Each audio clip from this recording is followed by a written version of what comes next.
আপনার SC ST OBC certificate কি 2011 সালের পরে ইস্যু হয়েছে? তাহলে অবশ্যই এই ভিডিওটি দেখুন। ইতিমধ্যে প্রায় সমস্ত বিডিও অফিস থেকে কিন্তু নোটিফিকেশন দিয়ে দেওয়া হয়েছে এই এসসি এসটি ওবিসি বা কাস্ট সার্টিফিকেট ভেরিফিকেশনের জন্য। তো কি নোটিফিকেশন দেওয়া হয়েছে, নোটিফিকেশনটি আমরা একটু দেখে নিই।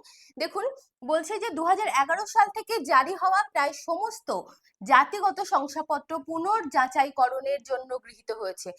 অতএব সকলকে অনুরোধ করা হচ্ছে, যদি কোনো ব্যক্তি অনিচ্ছাকৃতভাবে জাতিগত শংসাপত্র গ্রহণ করেছেন, অথবা যদি কোনো ব্যক্তি প্রকৃতপক্ষে কোনো জাতি বা শ্রেণীর অন্তর্ভুক্ত নন, অর্থাৎ তিনি এসসি এসটি ওবিসির অন্তর্ভুক্ত নন, অথচ জাতিগত শংসাপত্র গ্রহণ করেছেন, আর যদি কোনো ব্যক্তি একাধিক জাতিগত শংসাপত্র পেয়েছেন, এদেরকে কি বলা হচ্ছে, তারা যেন স্বেচ্ছায় জাতিগত শংসাপত্র সংশ্লিষ্ট বিডিও অফিস, গ্রামীণ এলাকার জন্য আর পৌর এলাকার জন্য এসডিও অফিসে একটি আবেদনপত্র সহ বাতিলের জন্য জমা করেন।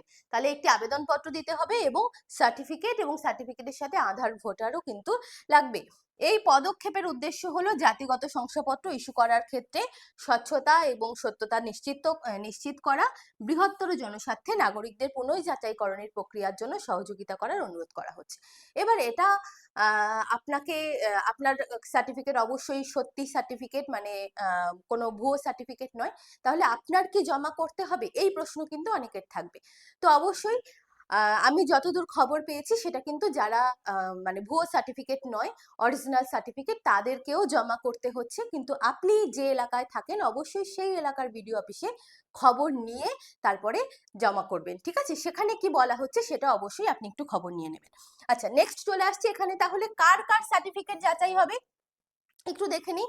যে কথাগুলো একটু আগেই বললাম সেটাকে আমি একটু আরো বড় করে এখানে দিয়েছি। যদি কেউ অলিখিতভাবে বা ভুয়োভাবে জাতিগত শংসাপত্র নিয়ে থাকেন, এসসি এসটি ওবিসি না হয়েও যদি ওই ক্যাটাগরির সার্টিফিকেট ব্যবহার করেন, আর যদি কারোর একাধিক জাতিগত শংসাপত্র থাকে, কোথায় জমা করতে হবে?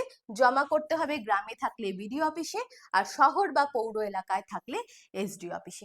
এবং কি কি জমা করতে হবে? একটি আবেদনপত্র, আপনার ভোটার কার্ড, আধার কার্ড এবং যে কাস্ট সার্টিফিকেট আপনার আছে এইটি।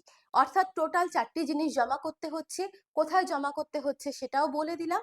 আপনি আপনার এলাকায় অবশ্যই খোঁজ নিয়ে তারপরে আপনি আপনার সার্টিফিকেটটি জমা করুন। এবং আরো একটি ব্যাপার, এখানে কিন্তু কোনো লাস্ট ডেট বলা হয়নি, কিন্তু 15 দিনের মধ্যে দ্রুত আপনি খবর নিয়ে 15 দিনের মধ্যে অন্তত কাজটি কমপ্লিট করার চেষ্টা করুন, এটা কিন্তু সরকারি নোটিফিকেশনে বলা হচ্ছে।